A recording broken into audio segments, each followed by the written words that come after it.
राम राम श्री राम, राम राम श्री राम। इस दुनिया में कौन बनाए सबके बिगड़े काम। इस दुनिया में कौन बनाए सबके बिगड़े काम। राम राम राम राम श्री राम, राम राम श्री राम, राम राम श्री राम। दुख सुख में जो साथ निभाए कौन सा है वो नाम। सुख दुख में जो साथ निभाए कौन सा है वो नाम। राम राम श्री राम, राम राम श्री राम, राम राम श्री राम, राम राम श्री राम, राम राम श्री राम, राम राम जय राम, राम राम श्री राम, राम राम जय राम। राम नाम की शरण में हो तो पूर्ण हो सब काम। राम नाम की शरण में हो जा पूर्ण हो सब काम। राम राम श्री राम, राम राम श्री राम, राम राम श्री राम, राम राम श्री राम। जय सिया राम, जय जय सिया राम, जय सिया राम, जय जय सिया राम, जय सिया राम, जय जय सिया राम, जय सिया राम, जय जय सिया राम, जय सिया राम, जय जय सिया राम, जय सिया राम, जय जय सिया राम। इस दुनिया में कौन बनाए सबके बिगड़े काम। राम राम श्री राम, राम राम मेरे राम, राम राम प्रभु राम, राम राम जय राम।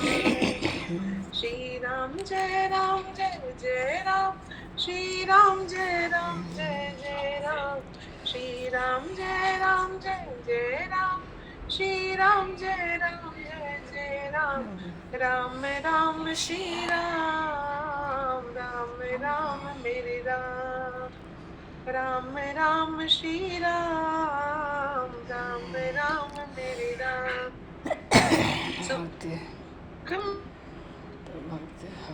में जो साथ न्याय कौन सा है वो नाम। सुख दुख में जो साथ निभाए कौन सा है वो नाम। श्री राम जय राम, जय जय राम, श्री राम जय राम, जय जय राम, श्री राम जय राम, जय जय राम, श्री राम जय राम, जय जय राम, श्री राम जय राम, जय जय राम, श्री राम जय राम, जय जय राम, श्री राम जय राम, जय जय राम, श्री राम जय राम, जय जय राम। राम नाम की शरण में आओ पूर्ण हो सब काम। राम नाम की शरण में आओ पूर्ण हो सब काम। राम राम मेरे राम, राम राम श्री राम, राम राम श्री राम, राम राम श्री राम। श्री राम जय राम, जय जय राम, श्री राम जय राम, जय जय राम, श्री राम जय राम, जय जय राम, श्री राम जय राम, जय जय राम, श्री राम जय राम, जय जय राम, श्री राम जय राम, जय जय राम, श्री राम जय राम, जय जय राम, श्री राम जय राम, जय जय राम, श्री राम जय राम, जय जय राम, श्री राम जय राम, जय जय राम। सुख दुख में जो साथ निभाए कौन सा है वो नाम।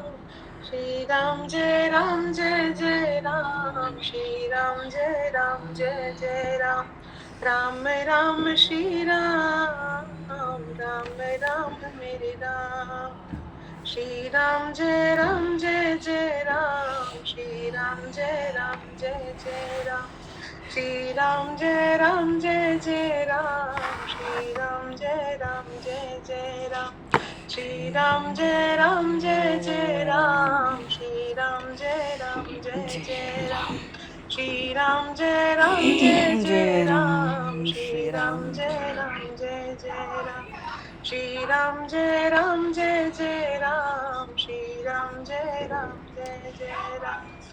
बोलो सियावर रामचंद्र भगवान की जय। हरिशरण अनंत कोटि ब्रह्मांड नायक सर्वेश्वर पूर्ण परात्पर ब्रह्म असंख्य कल्याण गण गण निलय भक्तवांशा कल्पतरु शरणागत वत्सल भक्त वत्सल दीनबंधु दया सिंधु भगवान श्री सीताराम जी महाराज की असीम कृपा करुणा से श्री हनुमान जी महाराज की परम पावन भावमयी सन्निधि में महापुरुषों की भावमयी उपस्थिति में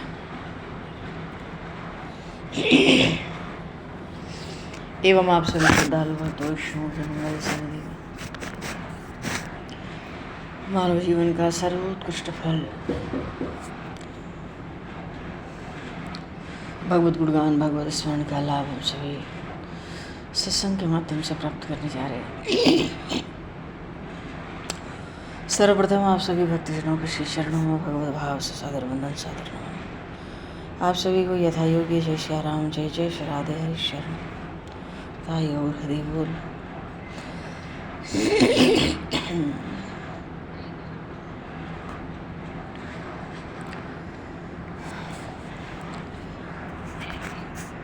बराह पीडम नटवर वपु कर्णियों कर्णिकारम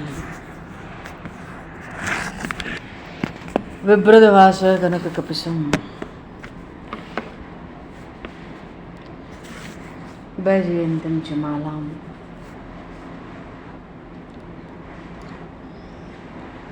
रंध्रान वेणुर्दर्शुधया पूरेण गोपवृन्दैः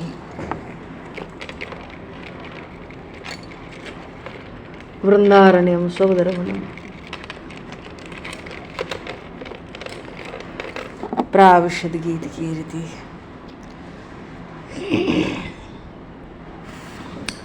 बोली श्री नंदनंदन श्याम सुंदर भगवान की जय।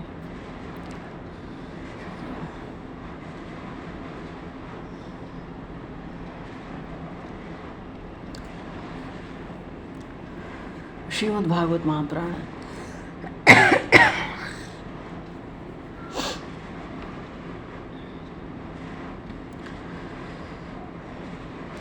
श्रीमद् भागवत महापुराण के एकादश स्कंध में इस एकादश स्कंद की यहाँ तक महाराज महिमा गाई गई। कहते हैं कि जो इस ग्रंथ का पाठ न कर सके, यहाँ 11वें स्कंद की बात है रही है, जो इस ग्रंथ का पाठ न कर सके वो श्रद्धापूर्वक सावधान होकर उसका श्रवण करे और दृढ़ मनन करे। मनन करने के बिना श्रवण कार्य फल नहीं देता। लोभी जैसे अपने धन का स्मरण करे। गोस्वामी जी ने श्री रामचरितमानस के विश्राम स्थल पर कहा, कामिनी नारी प्यारी जीव। जैसे कामी को स्त्री इतनी प्रिय होती है, पर गोस्वामी जी विचार किए नहीं, काम और क्रोध की तो सीमा है, लोभ की सीमा नहीं है। कामी ही नारी प्यारी जी में आगे गोस्वामी जी कहते हैं, लोभ ही प्रिय जी में दाम, तिम रघुनाथ निरंतर प्रिय लागहु मोहि राम। तो लोभी जैसे धन का स्मरण करे, वैसे ही हृदय में सर्वदा इस ग्रंथ के अर्थ का स्मरण बना रहे। ये सबसे बड़ा भजन है।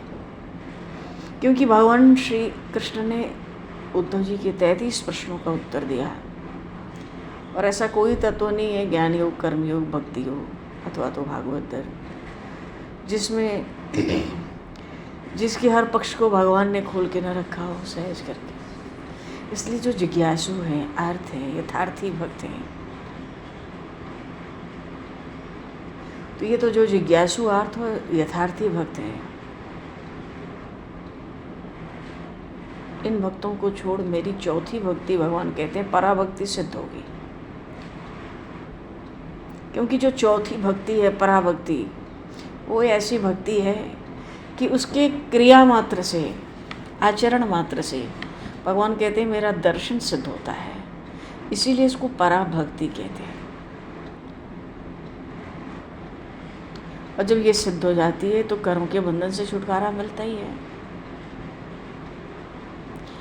मानो इस 11वें स्कंद के स्मरण से अपना उद्धार होगा, ऐसा दृढ़ विश्वास रखकर जो उसके श्रवण से प्रसन्न होता है, कहते हैं उसके घर मेरी भक्ति दौड़ती हुई जाएगी। और जब निष्काम भक्ति घर में आएगी तो समस्त कर्मों का अंत करेगी और विश्राम धाम की प्राप्ति कराएगी। मानो इस 11 स्कंद के श्रवण से इतना पूर्ण लाभ होता है।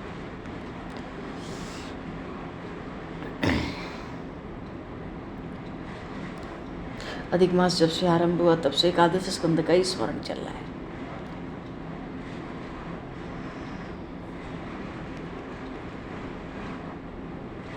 और सबको सुनाकर भगवान ने कहा, उद्धव, मेरे उद्धव तो अब संदेह, विगत संदेह हुए। मानो अब इतने प्रश्नोत्तर हो गए, इतनी बातें हो गई तत्व की, मर्म की, अब संदेह को स्थान ही नहीं है। तो फिर जिसको प्रपंच का लोभ नहीं है और जिसको विषय का नाम भी अच्छा नहीं लगता और जिसमें वैराग्य के कारण सद्भक्ति उत्पन्न हुई,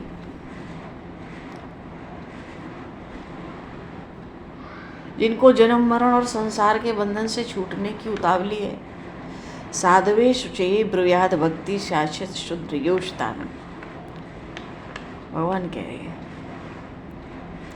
जो मनसा वाचा कर्मणा अपना मन, वाणी, शरीर, धन, चित्त सब परमार्थ पर न्यौछावर करते हैं, ऐसी जो एक निष्ठा है, और वो एक निष्ठा किसी की भी हो, वो चाहे कोई भी हो, चांडाल हो, शूद्र हो, स्त्री हो, पुरुष हो, सन्यासी हो, गृहस्थ हो, वो 11 स्कंद के उपदेश का अधिकारी है। याज्ञवल्क्य जी महाराज ने मैत्रेयी जी को जनकपुर में, महामुनि देवर्षि नारद जी ने भक्तराज प्रहलाद जी की माता को, महर्षि कपिल ने अपनी माता देवहूति को, और कैलाश के स्वामी भगवान शिव, जो योगियों के मुकुटमणि हैं भगवान शंकर, उन्होंने अपनी पार्वती को, और स्वयं भगवान श्री कृष्ण कह रहे हैं उद्धव जी से, स्वयं मैंने यज्ञ पत्नियों को ब्रह्म ज्ञान का उपदेश दिया था। मानो जो दृढ़ भक्तिवान है उनको उपदेश दिया था। भक्त के लिए तो सर्वोपरि साधन भगवान स्वयं ही है। पित्वा पीयूषमृतं पातव्यं नावशिष्यते ज्ञाने कर्मणे योगे च वार्तायां दण्डधारणे यावनार्थो नृणां तात तावांस्तहं चतुर्विधः। जो मोक्ष चाहता है उसके लिए तो ज्ञान का साधन है, जो धर्म चाहता है उसके लिए स्वधर्म का आचरण है। ऐसे भगवान कहते हैं जो मेरी अनन्य भक्ति करने वाले हैं, जो मेरी अनन्य भक्ति करते हैं, ऐसों की शरण में चारों पुरुषार्थ आते हैं, धर्म, अर्थ, काम, मोक्ष।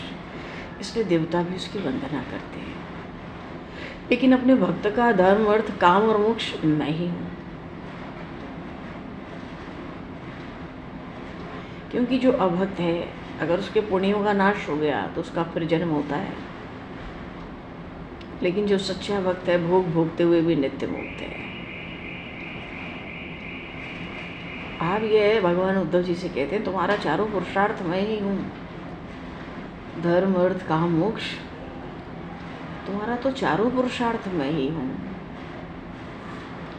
मर्त्यो यदा त्यक्त समस्त कर्मा निवेदितात्मा विचिकीर्षतो में तदा अमृतत्वं प्रतिपद्यमान मयात्म भूयाय च कल्पते वही। ये उद्धव, ये सबसे अंतिम बात कही है भगवान ने उद्धव जी के उपदेश में, और ये सबसे अंतिम श्लोक है।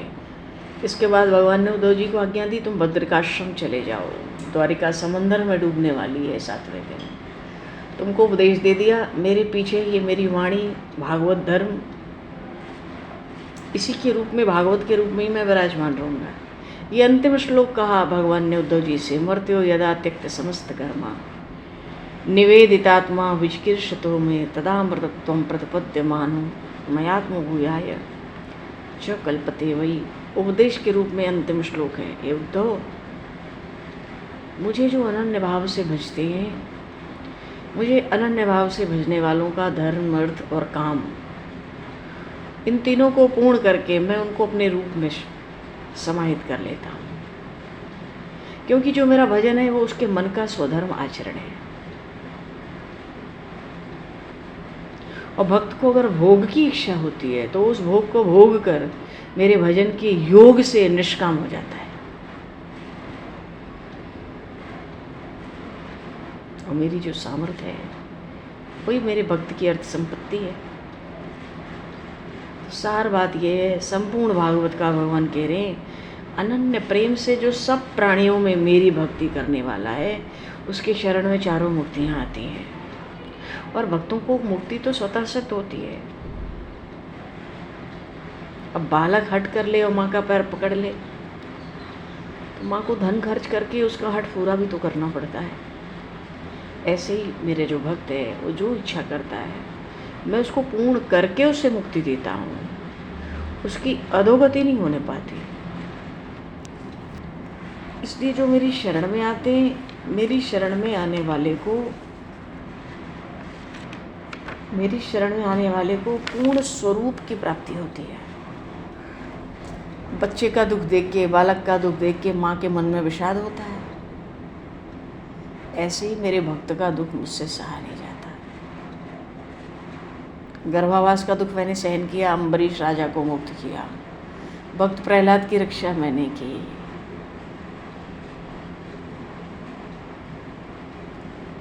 तो मेरे भक्त जिस पर कृपा दृष्टि डालेंगे उसे भी भक्ति प्राप्त होगी। तो मन से, वाणी से, शरीर से और धन की इच्छा ना करके मेरी शरण में आने वाले को भोग और मोक्ष इन दोनों की रक्षा मैं करता हूँ। क्यों? भक्ति की अगाध महिमा है और ऐसे हरिभक्त धन्य है। बोलिए श्री भक्तवत्सल भगवान की जय। भगवान ने उपदेश के स्वरूप में ये अंतिम श्लोक कहा था उद्धव जी महाराज से। भगवान श्री रामचरितमानस में उपदेश में यहाँ भगवान ने भागवत धर्म का ही उपदेश दिया, क्योंकि भागवत का सार ही है भागवत धर्म। चर में समदृष्टि, समता। महापुरुष कहते हैं मन की समता ही अनंत की पूजा है।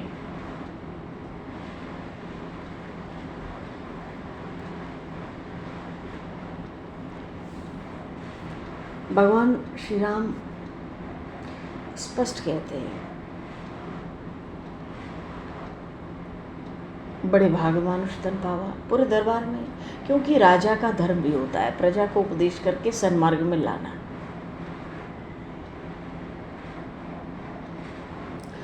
भगवान श्री राम मर्यादा पुरुषोत्तम में अपने उस कर्तव्य कर्म का भी पालन करते हैं। संपूर्ण प्रजा को बुला लिया सभागार में अवध के, और भगवान कहते हैं,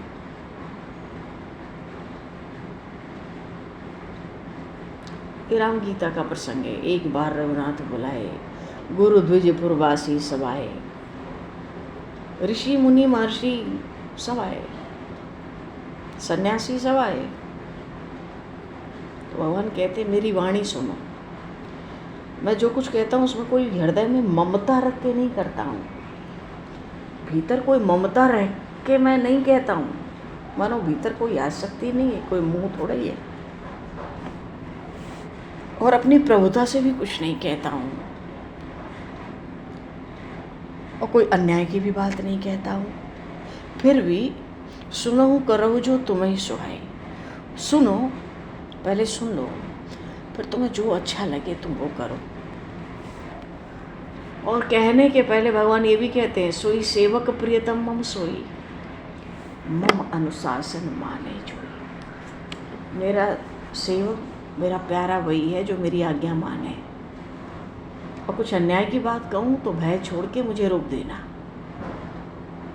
इतनी भूमिका तो प्रभु ने कहने से पहले बना ली। और जब प्रभु ने अपने विषय पे कहना आरंभ किया तो सबसे पहले यही कहा, बड़ी भाग मानुष तन पावा, सुर दुर्लभ सब ग्रंथ ही गावा। देवताओं को दुर्लभ क्यों है? जैसे भागवत में आया, दुर्लभो मानुषो देवो देहि नाम क्षणभंगुर। है तो क्षणिक शरीर, पता नहीं कब तक रहे, नाशवान है, रहेगा नहीं, ये तो निश्चित है। तो देवताओं को दुर्लभ क्यों कहा गया? देवता अपने पुण्य का फल भोग रहे हैं, उनको परमात्मा का धाम, परमात्मा में प्रेम प्राप्त नहीं हो सकता, क्योंकि वो अपने पुण्य का फल भोग रहे हैं।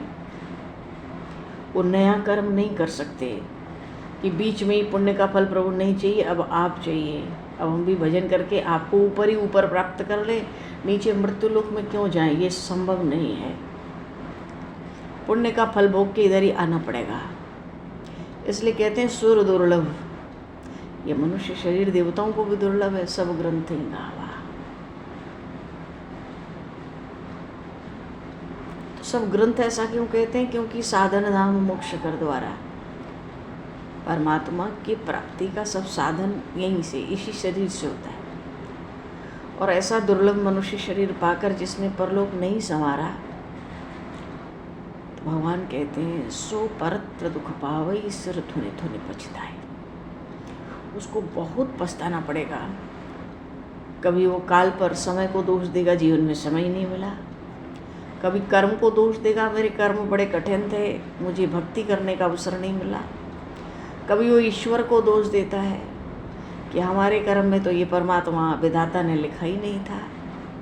भगवान कहते हैं सब झूठी बातें, दोष लगाते हैं, उससे कुछ होगा नहीं, पर पछताना बहुत पड़ेगा।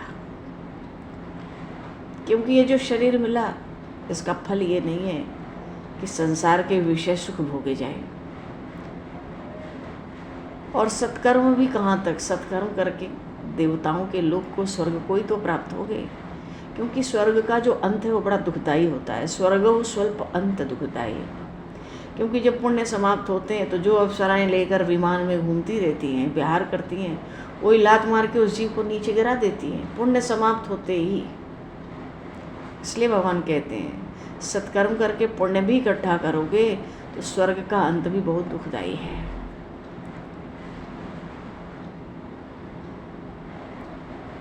क्योंकि 84 लाख योनियों में जीव भटका है। जीव तो अविनाशी है, जीव तो अविनाशी है, क्योंकि मेरा अंश है।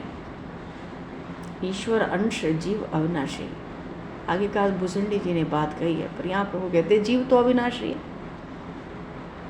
भ्रम में पड़कर, माया में पड़कर 84 लाख योनियों भटकता है। माया के वश होकर भगवान को कभी अकारण करुणा आ जाती है तो देत ईश बिनु हेत सने। अकारण कृपा करुणा करके प्रभु ये शरीर दे देते हैं। मानो भवसिंधु के लिए मनुष्य शरीर तो एक नौका है, और मैं भी तो कृपा की वायु करता हूँ, अनुकूल वायु। बड़े भारी समंदर में अगर उल्टा तूफान चल पड़े तो नाव की क्या गति होगी? भगवान कहते बात नहीं है। मेरी कृपा की जो वायु है बिना परिश्रम के नौके को किनारे उस पार तट पर लगा देती है। लेकिन गुरुदेव ही तो कर्णधार बनेंगे। अब गुरुदेव भी मिल गए, मेरी कृपा भी है, मनुष्य शरीर भी है, मानो सब दुर्लभ बातें एक साथ सुलभ हो गई। और ऐसी स्थिति में जो न तरे भवसागर, मनुष्य शरीर पाकर जो भवसिंधु को पार ना हो, सो कृतनिंदक मंदमति, वो तो अपनी ही हत्या करने वाला है। इसलिए अगर परलोक में और इस लोक में सुख चाहते हो प्रभु कहते हैं मेरी वाणी को सुन के हृदय में दृढ़ता से धारण कर लो, क्योंकि भक्ति का मार्ग भी बड़ा सुलभ और सुखद है। पुराणों में वेदों में बात गाई गई है। और ज्ञान बड़ा कठिन है, और ज्ञान कोई प्राप्त भी कर ले बड़े कष्ट से तो प्राप्त होता है, और प्राप्त भी कर ले तो भक्तिहीन मोहि प्रिय नहीं सो। वो ज्ञान भक्ति के बिना मुझे अच्छा नहीं लगता। भक्ति तो अपने में स्वतंत्र है, समस्त सुखों की खान है, पर बात वही है कि बिनु सत्संग न पावहि प्राणी। वो पहले का पुण्य न हो तो पुण्य पुंज बिनु मिलहि न संता, और अगर सत्संग हो गया तो सत्संगति संस्कृति कर अंता। ये भव प्रवाह का अंत हो जाता है।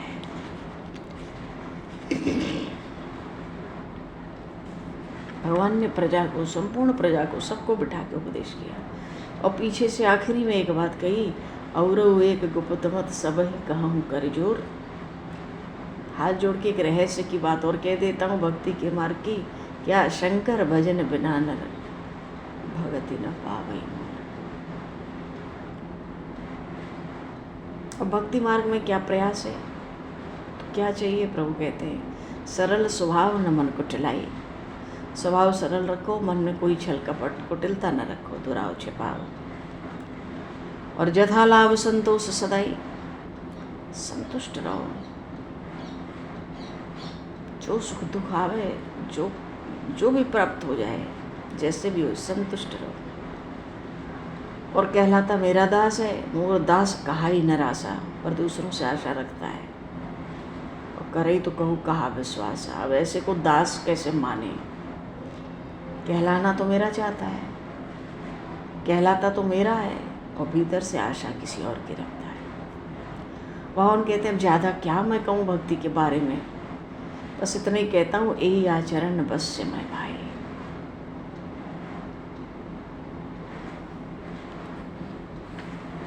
मैं तो इस भक्ति के आचरण पर खुश हो जाता हूँ।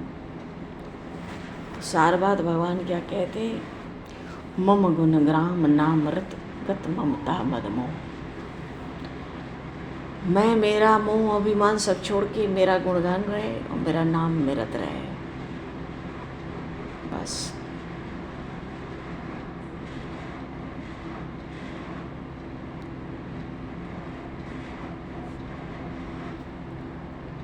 बोलिए श्री राम राजा सरकार की जय। सबको कितना आनंद हुआ भगवान की अमृतमय वाणी सुन के। सबने प्रभु के चरण पकड़ लिए। भगवान तो कृपा सिंधु हैं, प्राणों से प्यारे अवधवासी। क्योंकि भगवान कहते ना, सब विधि तुम प्रणतार धारे। और फिर ऐसी शिक्षा भगवान को कहते हैं सबकी, कौन दे सकता है?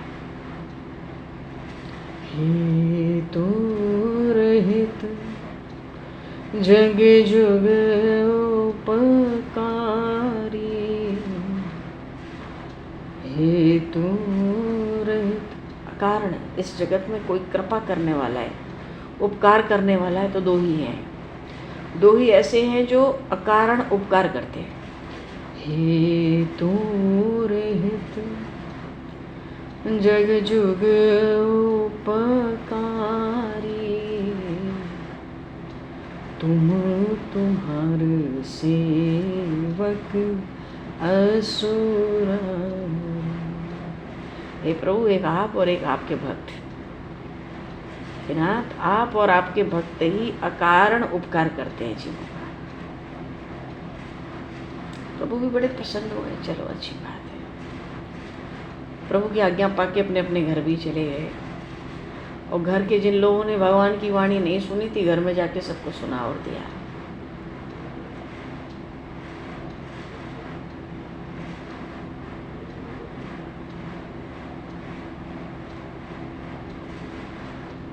भगवान ने मम गुण राम नाम रत गत ममता मद।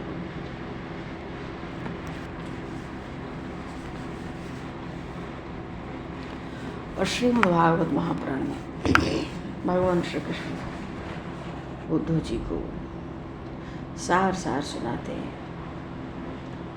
भागवत का सार है, सर्वत्र जड़ चेतन चराचर में भगवत दर्शन।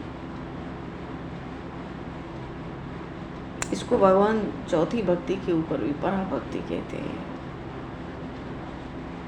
वो कहते हैं इसका आचरण आरंभ हुआ नहीं कि भक्ति सिद्ध हो गई। बोलिए श्री भक्तवत्सल भगवान की जय। सिया राम राम राम,